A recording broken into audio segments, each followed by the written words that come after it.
Apple has officially launched the iPhone 17, and they're calling it the biggest upgrade in years. But is it really worth the hype? Let's break down what's new. First, the display. The iPhone 17 comes with a 6.3-inch Super Retina XDR display and ProMotion technology.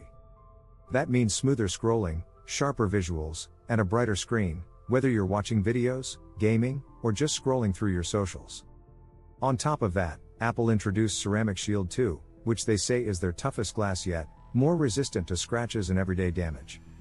Now, let's talk performance. The iPhone 17 is powered by the new A19 chip. This means faster processing, better energy efficiency, and longer battery life. Whether you're editing videos, playing heavy games, or using AI-powered apps, the A19 is designed to keep everything running smoothly without draining your battery too quickly. Moving on to the camera.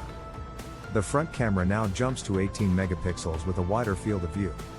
That's a big deal for anyone who loves selfies or makes video calls. Apple also says Face ID has been improved, making it quicker and more accurate, even in low light. Another major upgrade is storage. The iPhone 17 now starts at 256 gigabytes, that's double the previous base model.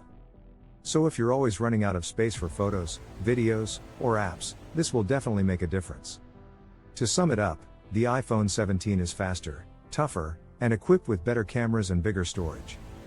But here's the real question: is it worth upgrading if you already have an iPhone 15 or 16? That depends on how much you value the new display and camera improvements. What do you think?